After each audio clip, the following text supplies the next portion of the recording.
Hey guys, this is Ash here from Network Studios.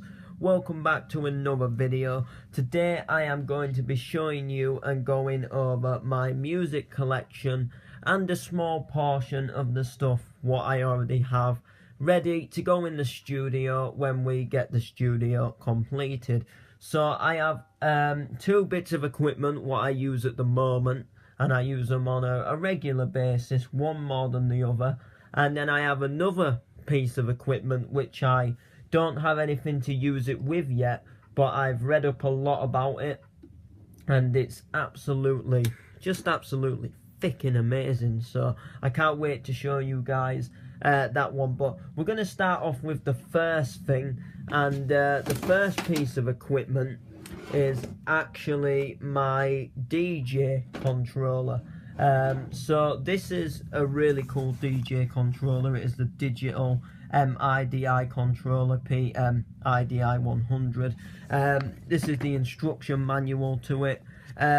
It's not really that you really need one, it's quite simple. This came in a box and it came with Virtual DJ, because that is the program what you run the controller with to mix all of your music.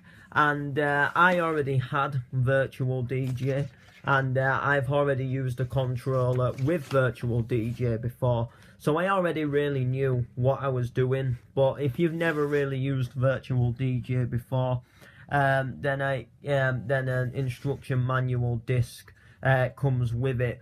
But Virtual DJ I don't think is available for Windows 10 as such. I think it's kind of like a cracked version you can get, so you can still get Virtual DJ, but you've got to do it like a special way. I don't think there's actually a Windows 10 version, or at least there wasn't when I found a way to get mine. And I believe the disc what comes with it is for an older version of Virtual DJ, for like maybe like a Windows 7 or a Windows XP styled computer.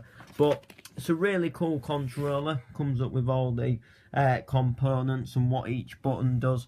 But let's get into the actual controller itself. So it did actually come in a different carrying case when I got mine. It came in a little black one, which I have just up there. I found this. It was originally bought as a laptop carrying bag, but my laptop's far too big, and this DJ case, this DJ Dex rather, was just the right size, and it looks a lot better than a plain black one. And the thing I like about this controller is you can take it about with you, so you don't have to worry about it being too big if you aren't going anywhere in particular. It's really nice. You can see there it's got the crossfader. You can see that it's got the obviously where you do your scratching, the play, the cue, the pause, and it's also got the set the cue, so you can set it to part of a track. When it's turned on, it all lights up. All these little grey buttons what you see here, they all light up, as you can see there. And it's really cool. And then you have all the effect knobs which you can twist to do all your effects. And this is the cable what it comes with to plug it in. So it's actually very simple to plug it in. This end right here goes into the back of your DJ controller, which is just in this little square port here. You see there, just connects in there really simply. And then you've got the USB port at the other end, which just slips into the back of your DJ, back of your laptop rather. And then as soon as you open up Virtual DJ, when you do it for the first time, you have to install the device. But then once you've installed it, every time you plug it in and open up Virtual DJ, it will automatically go ahead and it'll basically know what the controller is. It'll automatically connect it. So there's one downside to this controller though. If you're really going for it and really giving it some twist, really using the crossfaders, really using up the tempo, getting heavy in the mix, sometimes these can get knocked on its own, or if the surface is uneven, and you sort of push down like that, then these will turn and it'll make like the scratching noise. But luckily you can choose to turn the scratch off, so if you do that while you've got your music on, you'll get no scratching with it. But there you go, DJ MIDI mix controller. Really cool. And there is also a little headphone port just there to put some headphones in, but I think you've got to get specific types of headphones for it. So that's the DJ controller out of the way with the instruction manual, my first part of equipment. Second part is my Pro Sound mic system. So this is what I do all of my MCing with, this Pro Sound mic system, and it's really cool. It is actually amazing. The sound on it is good. It's a wireless mic, so you basically connect this to a sound system or like karaoke machine or something, which I have over there, and then you basically just run a lead across from your plug socket. You basically turn it on, and you basically put a battery in your microphone. You switch it on. This isn't going to work, by the way, because I've got one end unplugged, just so I could stretch this a bit further to reach in the camera. Then you should have a red light on your mic, and then you're all set to go. And I use this every single MC now. It's given me no problems. It's given me no issues. It's a really cool microphone. And I think you can get another mic and connect it as well. So if you want to have more than one, I'm not entirely sure, but I think you might be able to. I'm not sure. There is only one port at the back, and then you've got like an antenna because it's got to pick up the signal. It's not really a downside, but it's more a warning.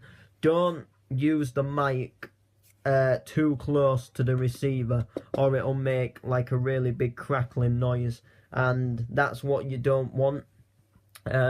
Obviously it's pretty cool because you can have it like the receiver at one end of the room, then you can stand and sing your heart out or drop some sick rap beats, you know, while stood at the other end of the room.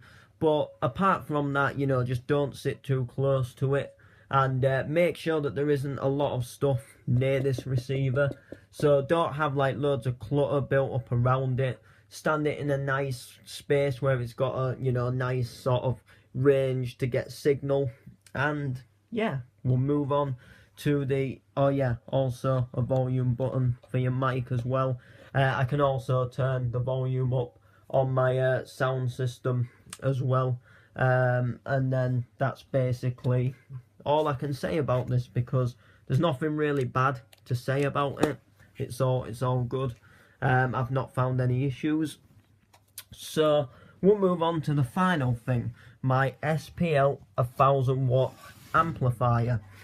Oh boy, this is probably, even though I've never used it properly, this is probably the best, most expensive piece of equipment I've got out of everything I've shown you today. The DJ controller cost me about 79 quid. The Pro Sound microphone cost me about 40 quid. And the SPL 1000 watt amplifier would have cost, well, I didn't actually buy this, I got it as a Christmas present, but I've looked at them online and they cost round about 200 to 300 pounds, depending on what sort of size, you know, whether it's 1000 watt, 500 watt. This one's obviously 1000, so it would have been more around the 300 to 400 mark, and it's really good. So basically what it does is, if you basically want to amplify your sound, you want to get more bass, you want to get more sound, the amplifier will just help amplify it. It's kind of like a guitar amplifier. It's kind of like a speaker, but it kind of helps to add more power to your speaker. Think of a guitar. You connect a guitar to an amplifier, and it obviously makes the guitar sound louder. You connect an amplifier to your speakers and your decks, it makes your speakers louder, and it allows you to get further range sound if you obviously DJing or doing some form of music event in some big club or something. It travels the sound a lot further. Now when we got this with my original Traktor Kontrol DJ set, we found out we didn't need it, and it basically got sat and left on its own in a box brand new and never got used. So it's got the voltage there, that's the connector for it. It's got like loads of speaker inputs, CD, TV, PC, speaker outputs, some warning signs. So it's pretty cool. I also forgot there was a instruction manual for the mic system, but that's more or less it. Pretty cool. SPL.